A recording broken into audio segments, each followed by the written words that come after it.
भारत के केंद्र शासित प्रदेश लद्दाख में गर्भावस्था पर्यटन का अनूठा मामला। जब आप लद्दाख की आर्यन घाटी में गहराई से उतरते हैं तो गर्भावस्था पर्यटन की अवधारणा पूरी तरह बदल जाती है।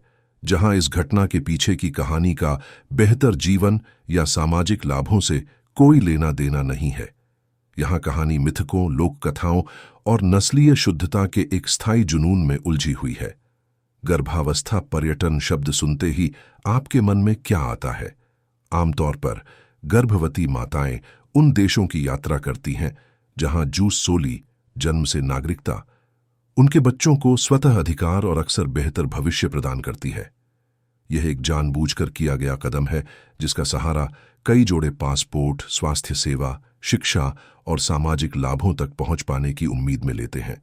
लेकिन जब आप लद्दाख की आर्यन घाटी में गहराई से उतरते हैं, जहां गर्भावस्था पर्यटन के पीछे की कहानी कागजी कार्रवाई या अस्पतालों से कोई लेना देना नहीं है, तो अवधारणा पूरी तरह बदल जाती है। यहां कहानी मिथकों, लोक कथाओं और नस्लीय शुद्धता के एक स्थायी जुनून में उलझी हुई है। यह विचार अटपटा लग सकता है और शायद है भी, लेकिन ब्रोकपा समुदाय, जिसे ड्रोगपा या ड्रोगपा भी लिखा जाता है, जो हिमालय के दाह, हनु, दार्चिक, ब्यामा और गरकोन जैसे गांवों के समूह में रहते हैं, खुद को आर्यों का वंशज बताते हैं। अन्य लद्दाखी समुदायों के विपरीत ब्रोकपा की विशिष्ट विशेषताएं हैं: लंबा शरीर, गोरी त्वचा और गोरी आंखें, जो उन्हें लंबे समय से अलग बनाती हैं।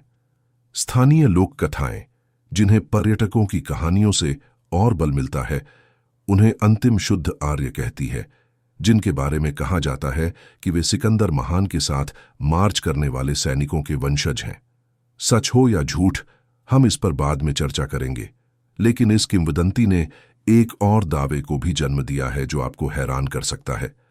लद्दाख में गर्भावस्था पर्यटन के दावे ऐसी कहानियां हैं जो बताती हैं कि कुछ विदेशी महिलाएं, खासकर जर्मनी और यूरोप के अन्य हिस्सों से, इन ब्रोकपा गांवों में एक खास मकसद से आती है: ब्रोकपा पुरुषों से बच्चे पैदा करना। क्या यह एक मान्यता है कि उनकी संतानों को बहुमूल्य शुद्ध आर्य आनुवंशिकी विरासत में मिलेगी? कुछ लोग कह सकते हैं कि यह विकी डोनर की उपकथा पर आधारित है। स्थानीय पुरुषों को आर्थिक मुआवजा दिए जाने और गर्भधारण को व्यावसायिक व्यवस्था बनाने की कहानियां बहुतायत में है।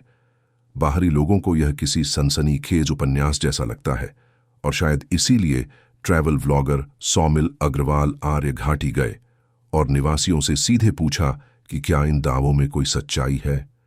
मिथक बनाम वास्तविकता। सबसे पहले यह दावा कि ब्रोकपा सीधे आर्यवंश के हैं, आनुवंशिकीविदों और इतिहासकारों द्वारा व्यापक रूप से खारिज किया गया है। इसका कोई वैज्ञानिक प्रमाण नहीं है।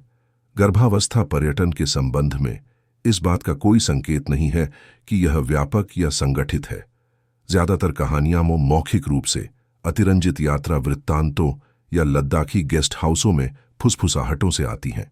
इन गांवों में समय बिताने वाले पत्रकारों और मानव विज्ञानियों का कहना है कि हालांकि कुछ मामले हो सकते हैं, लेकिन यह कोई फल फूल रही प्रथा नहीं है। जब सौमिल ने आसपास पूछताछ की तो उन्हें मिली जुली प्रतिक्रियाएं मिली।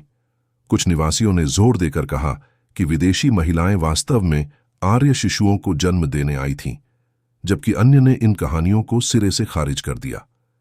ग्राम प्रधान, नाम गुप्त रखा गया है, ने भी इन कहानियों को महज अफवाह बताया। कुछ पर्यवेक्षक तो यह भी तर्क देते हैं कि इस पूरे विचार को बढ़ा चढ़ाकर पेश किया गया है, कभी कभी स्थानीय लोगों द्वारा ही, जिज्ञासा जगाने और ज्यादा पर्यटकों को आकर्षित करने के लिए।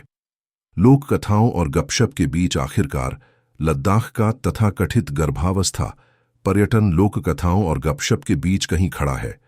कुछ यात्रा आकर्षण, कुछ जीवित अफवाह। ज्यादातर किंवदंतियों की तरह यह इसलिए नहीं टिकता क्योंकि इसके कोई प्रमाण है, बल्कि इसलिए कि लोग इस पर विश्वास करना चाहते हैं और इसमें एक आकर्षण और जिज्ञासा है।